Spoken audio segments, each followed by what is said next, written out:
Allah Subhanahu wa taala berfirman, "Wa qada rabbuka alla ta'budu illa iyyahu wa bil walidaini ihsana." Dan sungguhnya Rabbmu telah memerintahkan untuk beribadah kepada Allah saja dan berbaktilah kepada kedua orang tuamu. Imma yablughanna indakal kibara ahaduhuma aw kilahuma fala taqul lahumu uffin. Kalau ternyata di sisimu ada salah seorang dari keduanya sudah mencapai masa tua, dua-duanya atau salah satunya sudah jompo, fala taqul lahumu uffin, maka janganlah mengucapkan kepada mereka berdua. Wala tanharhuma, dan janganlah membentak mereka berdua. Wa qul lahumu qawlan karima, tapi ucapkanlah perkataan yang mulia. Wakhfid lahuma janahadh dhulli minar rahmah, dan rendahkanlah diri kalian di hadapan kedua orang tua dengan penuh kasih sayang. Wa qur rabbirhamhuma kama rabbayani shaghira, dan katakanlah ya Rabbku, rahmatilah mereka berdua sebagaimana mereka berdua merawatku tatkala masih kecil. Ayat ini sisi pendalilannya di awal ayat. Allah berfirman wa qada rabbuka alla ta'budu illa iyyah. Sama seperti la ilaha illallah. Allah memerintahkan janganlah kalian beribadah kecuali hanya kepada Allah, tauhid. Jangan beribadah kepada selain Allah, tapi hanya beribadah kepada Allah. Setelah itu Syekh Muhammad bin Wahab melanjutkan ayat berkaitan tentang masalah berbakti kepada orang tua. Wabil walidaini ihsana, dan berbaktilah kepada kedua orang tuamu. Dan sering saya sampaikan bahwasanya ihsanan dalam ayat ini, wabil walidaini ihsanan, apa i'rabnya ihsanan? I'rabnya apa? I'rabnya maf'ul apa? Maf'ul bih apa maf'ul apa? Maf'ul mutlak. Maf'ul mutlak di sini fungsinya apa? Litakid, untuk apa? Untuk penekanan. Takdirnya apa? Wa ahsinu bil walidaini ihsana. Jadi kalau kita artikan dan berbaktilah kepada kedua orang tuamu, ini arti yang kurang tepat. Yang lebih tepat, berbaktilah kepada kedua orang tuamu dengan sebakti-baktinya. Dan ingat, Allah Subhanahu wa taala menggandengkan antara berbakti dengan kedua orang tua dengan tauhid kepada Allah. Maka barang siapa yang ngaku bertauhid kepada Allah, ternyata kurang bakti kepada orang tua, dia tidak bertauhid sesungguhnya. Kenapa? Karena Allah gandengkan masalah berbakti kepada orang tua dengan masalah tauhid, dan itu bukan cuma satu ayat, dalam ayat-ayat yang lain. Bahkan Allah mengatakan wa anishkurli wali walidayka ilayyal masir. Bersyukurlah kepadaku dan bersyukurlah kepada kedua orang tuamu. Ya. Oleh karenanya, seorang kalau ingin tahu tentang di antara barometer tauhid dia, lihat bagaimana dia berbakti kepada kedua orang tuanya. Jadi saya ulangi, takdirnya ahsinu bil walidaini ihsana. Berbaktilah dengan sebakti-baktinya kepada kedua orang tua. Oleh karenanya, masalah berbakti kepada orang tua bukan cuma dalam syariat Islam, dalam syariat seluruh nabi-nabi sebelumnya juga disuruh berbakti kepada kedua orang tua. Di antaranya Allah berfirman wa id akhadna mitsaqa bani Israila la ta'buduna illa Allah wa bil walidaini ihsana. Dan tatkala kami mengambil perjanjian dari Bani Israel sebelum kita, janganlah kalian menyembah kecuali hanya kepada Allah dan berbaktilah kepada kedua orang tua kalian. Ternyata penggandengan berbakti kepada kedua orang tua dengan tauhid sudah ada sejak syariat Bani Israel. Oleh karena Nabi Isa alaihissalam, waktu dia pertama kali berbicara, apa yang dia ucapkan? Allah sebut dalam surat Maryam. Dia berkata wa awsani bis salati waz zakati ma dumtu hayya wa barran bi walidati wa lam yaj'alni jabbaran syaqiyya. Allah perintahkan aku untuk salat, untuk bayar zakat dan untuk berbakti kepada ibuku, dan Allah wa lam yaj'alni jabbaran syaqiyya, dan Allah tidak menjadikan aku sombong dan tidak menjadikan aku celaka. Ibnu Katsir menafsirkan ayat ini dengan berkata, yaitu Allah tidak menjadikan aku sombong untuk merendah di hadapan orang tua, di hadapan ibuku. Tidak menjadikan aku sombong, angkuh untuk berbakti kepada ibuku. Kalau aku ini sombong dan angkuh untuk berbakti kepada orang tuaku, maka jadilah aku syaqiyah, jadilah aku apa? Celaka. Baik. Hadirin hadirat yang dirahmati Allah Subhanahu wa taala, tentunya terlalu banyak dalil kalau kita bicara tentang wajib berbakti kepada orang tua. Cukup saya katakan bahwasanya kalau Anda ingin tahu kadar tauhid Anda, berbaktilah bagaimana kadar Anda berbakti kepada kedua orang tua, karena Allah menggandengkan antara tauhid dengan berbakti kepada kedua orang tua. Baik, ayat ini di awalnya Allah mengatakan imma yablughanna indakal kibar. Kata Allah, kalau mereka sudah mencapai masa tua. Ingat, mencapai masa tua menunjukkan lebih ditekankan untuk berbakti. Kenapa? Karena orang tua kalau masih muda, ya, mereka justru ngasih. Orang tua itu mereka juga punya izzah.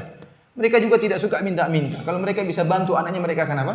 Bantu. Kapan mereka susah, kapan mereka lemah, tatkala di masa tua. Justru mereka semakin lemah, justru mereka semakin tidak mampu, justru mereka semakin jompo. Dituntut kita untuk berbakti di saat itu. Allah tidak mengatakan berbakti secara mutlak. Tapi Allah sebutkan dalam Al-Quran, tatkala mereka sudah mencapai masa tua, artinya tatkala mereka sudah tidak mampu, saatnya kau berbakti yang harus kau perhatikan. Yang harus kau perhatikan benar tatkala mereka sudah tidak mampu. Kemudian kata Allah, indaka, di sisimu. Kata sebagian ahli tafsir, ini dalil bahwasanya usahakan orang tuamu tinggal bersamamu. Karena Allah mengatakan indakal kibar, indak di sisimu. Jangan kita punya orang tua kemudian kita serahkan kepada kakak kita, kepada adik kita. Kalau bisa kita yang apa? Di rumah kita. Kalau Anda taruh orang tua Anda di rumah Anda, ini Anda sedang meletakkan pintu surga. Kecuali orang tua tidak mau. Kalau orang tua tidak mau ada alasan, kita tidak maksa. Tapi kalau bisa kita tawarkan orang tua tinggal di rumah, ya akhi ente bawa pintu surga kemana? Ke rumah. Allah yang suruh, indaka, di sisimu, berbaktilah kepada kedua orang tua. Ahaduhuma au kilahuma fala taqul lahumu uffin. Kalau mereka sudah tua, maka jangan katakan ah. Kalau mereka masih muda kita enggak boleh bilang ah. Mungkin ayah kita masih muda kita bilang ah, kita digampar sama ayah kita. Dicubit sama ibu kita. Tapi kalau orang tua sudah tua enggak bisa apa-apa, ya, sudah mulai pikun, kita ini enggak boleh. Bahkan meskipun dia pikun enggak boleh. Itu itu dalam bahasa Arab itulah kalimat yang paling rendah menunjukkan kejengkelan. Ya, adna kalimatin litadajjur, kalimat yang paling rendah yang menunjukkan kejengkelan. Kalau ada kalimat yang mengungkapkan kejengkelan lebih rendah daripada ini, pasti disebutkan oleh Allah. Itu bahasa Arab itu paling rendah apa? Ya, itu paling rendah. Tidak ada yang lebih rendah daripada itu pun dilarang. Oleh karena Allah mengatakan seorang berkata kepada orang tuanya atau itu durhaka, untuk durhaka, dosa besar. Karena dia menunjukkan dia jengkel kepada kedua orang tuanya. Sebagian ulama mengkiaskan seluruh perkara yang buat orang tua jengkel menunjukkan ungkapan kejengkelan, maka itu dosa besar.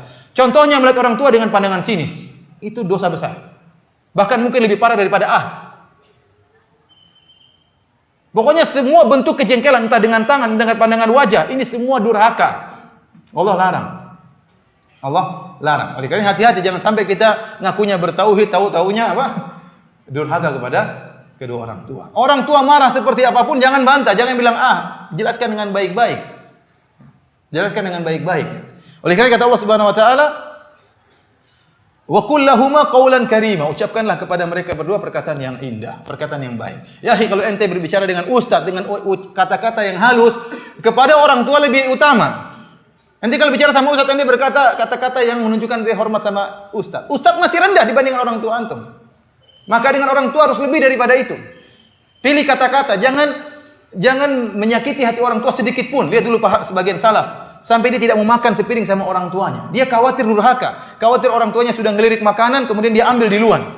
Sampai tidak mau makan sama orang tuanya. Khawatir ngambil makanan yang sudah dilirik oleh orang tuanya. Lihat bagaimana Muhammad Ibnul Munkadir. Dia kakaknya Umar salat malam, sementara dia tidak salat malam. Dia mengatakan bitu agmizu rijlai ummi. Saya tidur malam hari semalam suntuk, saya pijit-pijit kaki ibuku. Wa bata akhi Umar yusolli, adapun saudaraku salat malam. Ya. Wa ma uhibbu anna lailati bilailati, namun saya tidak mau tukaran. Saya tidak mau tukaran pahala mijit ditukar dengan pahala salat malam kakak saya. Kenapa dia tahu mijit orang tua? Bentuk tauhid. Berbakti kepada orang tua sebagai bentuk tauhid kepada Allah Subhanahu wa taala. Lihat kalau tidak salah Usamah di zaman Utsman bin Affan. Utsman bin Affan waktu itu korma lagi dalam mahal. Ternyata ibunya pingin makan jantung korma, jumar, jantung korma. Kalau diambil jantung korma udah mati, enggak bisa berbuah lagi. Padahal korma lagi mahal. Maka Usamah pun segera merobohkan kormanya, diambil jumarnya, dikasih kepada ibunya. Orang heran, kenapa kau rusak kormamu? Kata dia, ibuku pingin ini dan saya masih bisa memenuhinya. Maksudnya apa? Dia mengatakan ada satu saat ibu minta sesuatu saya tidak bisa penuhi. Ya ikhwan, saya ingatkan kalau ibu ente, bapak ente minta sesuatu dan ente bisa penuhi. Selama ente masih bisa penuhi. Ini nomor satu, ini ibadah lebih daripada yang lainnya. Ente pintu surga ini kan dia suruh masuk surga, lakukan. Ibu minta apapun kalau ente bisa kerjakan selama tidak beri kemudaratan. Akan ada waktu-waktu kita tidak mampu, ada waktu kita sibuk, ada waktu kita sakit. Mungkin kita sehat, ada rezeki, ada ibu minta apa-apa penuhi. Buat hati ibu apa? Ibu senang. Baik, kemudian kata Allah Subhanahu wa taala, "Waqfid lahum majanaha dzulli minar rahmah." Rendahkanlah dirimu di hadapan orang tua. Jangan angkuh, jangan sok mengatakan bahwasanya saya ibu tidak ngerti, saya ini ibu tidak sekolah, ibu jangan samakan zaman dulu zaman sekarang. Jangan menunjukkan kalimat-kalimat yang merendahkan orang tua. Tadi kata Nabi Isa alaihissalam, "Walam yaj'alni jabbaron syaqiyya." Allah tidak menjadikan aku angkuh di hadapan ibuku. Jangan pernah angkuh di hadapan ibu. Meskipun ente doktor, meskipun ente kuliah, ibu mungkin enggak lulus SD, ibu mungkin enggak sekolah, harus rendah di hadapan ayah dan ibu. Wa qur rabbi rahmuhuma kama rabbayani shaghira, dan berdoalah kepada Allah, ya Allah, rahmatilah kedua orang tuaku sebagaimana mereka merawatku tatkala aku masih kecil.